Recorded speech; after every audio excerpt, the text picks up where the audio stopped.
इधर आदिवासी बहुल सरगुजा लोकसभा सीट से कांग्रेस ने एक बार फिर एक युवा महिला प्रत्याशी शशि सिंह को अपना उम्मीदवार बनाया है।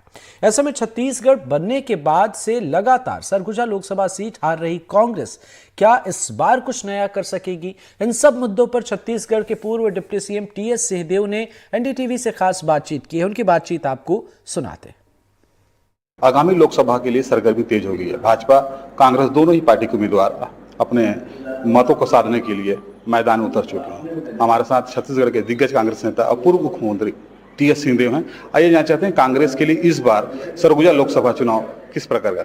बाबा क्या देखते हैं इस बार लोकसभा में कैसा रहेगा? हर चुनाव टफ होता है और ये चुनाव भी संघर्ष का रहेगा। हमारे सभी कार्यकर्ता मतदाताओं का विश्वास लेने में सफल होंगे तो अच्छे परिणाम आएंगे।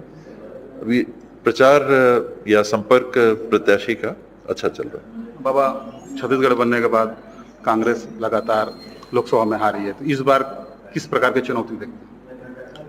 टफ तो है, ये कोई कांग्रेस जीत रही है वाली स्थिति नहीं है, लेकिन कांग्रेस हार रही है वाली भी स्थिति मुझे नहीं दिख रही। टफ है, एक नया चेहरा आया है और अमूमन नए चेहरे के खिलाफ कुछ नहीं होता। हम लोग पुराने हो जाते हैं तो बाबा ने ये नहीं किया, बाबा ने ये नहीं किया, हमने ये बोला था, ऐसा नहीं हो पाया, हम गए तो हमारी मुलाकात नहीं हुई। पुराने चेहरों के खिलाफ एंटी इनकम्बेंसी जो वाली बात बार बार आती है, वो कहीं ना कहीं आसानी से जुड़ जाती है। एक तो नया चेहरा है, युवा चेहरा है, महिला है, जनप्रतिनिधि है, चुनी हुई जिला पंचायत की सदस्य है, पृष्ठभूमि है, पारिवारिक पृष्ठभूमि है, सामाजिक पृष्ठभूमि है। राहुल जी के साथ भारत जोड़ो यात्रा में 4000 किलोमीटर साथ चलने वाली बच्ची है, युवती है, तो पढ़ी लिखी व्यवहारिक बच्ची है। कैंडिडेट अच्छा है और कैंडिडेट से आगे जो मुद्दे हैं चुनाव के, ये अत्यधिक महत्व रखते हैं। मेरे लिए कोई भी चुनाव केवल कैंडिडेट वाला बात नहीं है।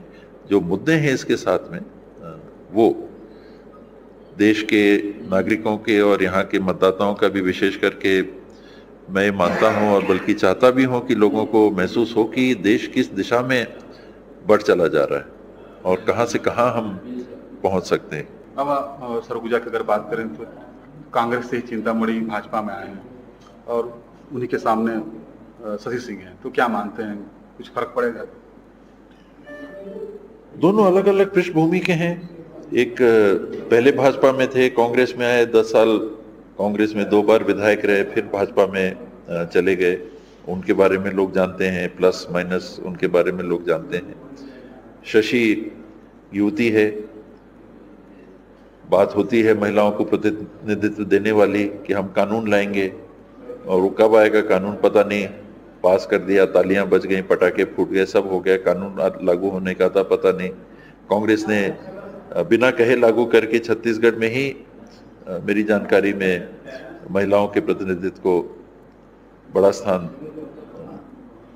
दे दिया है। 3 कैंडिडेट कांग्रेस की महिलाएं, संयोग से उत्तरी क्षेत्र की ही तीनों कैंडिडेट्स हैं, रायगढ़ और कोरबा और सरगुजा की, तो 3 महिलाओं को दिया है। कांग्रेस ने जो घोषणा पत्र लागू किया है उसमें जो गंभीर और महत्वपूर्ण बातें सामने आई हैं, किसानों के लिए, महिलाओं के लिए, युवाओं के लिए अवसर,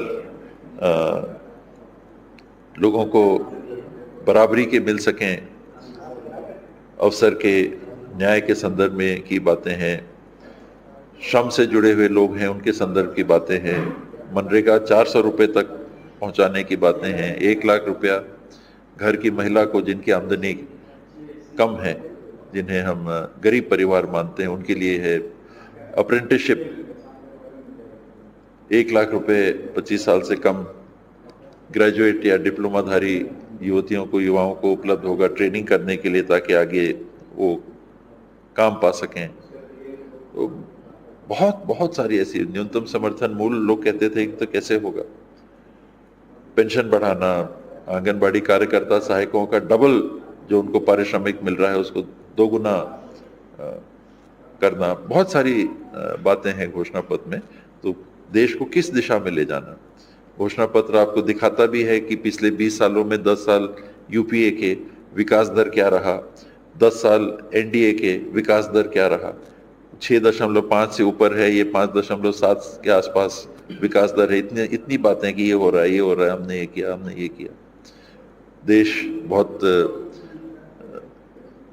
आगे बढ़ रहा है और हम 5वें नंबर पे पहुंच गए हैं अर्थव्यवस्था, हम 3रे नंबर पे पहुंचेंगे। तो ये आंकड़ा जब हम देते हैं 1/6 मानव आबादी का, इतने बड़ी आबादी का हमारा देश है, उसका हम जीडीपी का आंकड़ा देते हैं, लेकिन ये नहीं कहते हैं कि पहले टॉप 10 जो देश हैं, जो जीडीपी में 1 2 3 4 10 तक हैं, उसमें 10वें स्थान पे इंडिया है। एवरेज इनकम प्रति व्यक्ति आय जो हमारी है वो 2,2000 कुछ की बनती है, और बाकी सारे 9 देश 10 से ऊपर है।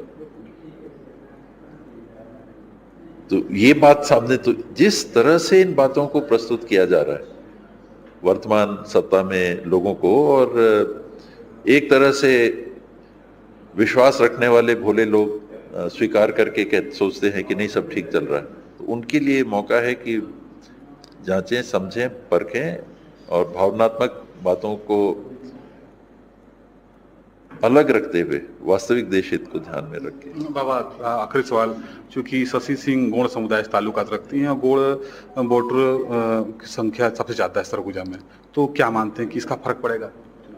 मैं बहुत ज़्यादा जाति वाला आदमी नहीं, मेरा विचार वैसा नहीं रहता, लेकिन एक ही बात है, अकेले कोई एक समाज चुनाव जीत ही नहीं सकता।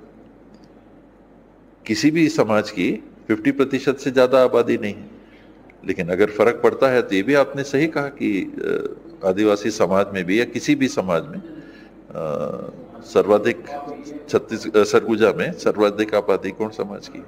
छत्तीसगढ़ में सर्वाधिक आबादी साहू समाज की है, और दूसरे नंबर पे कौन समाज की है?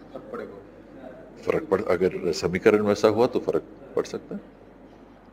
ये थे कांग्रेस के दिग्गज नेता और पूर्व मुख्यमंत्री टी.एस. सिंहदेव, जो इलेक्ट्रिकल बॉन्ड और सरगुजा राजनीति के क्षेत्र में बता रहे हैं कि आने वाले समय में कहीं ना कहीं चुनाव काफ़ी खास होगा और सरगुजा में भाजपा कांग्रेस में टक्कर की स्थिति है। अपने सहयोगी के साथ मैं रोहित सिद्दीकी, NDTV न्यूज़, अंबिकापुर।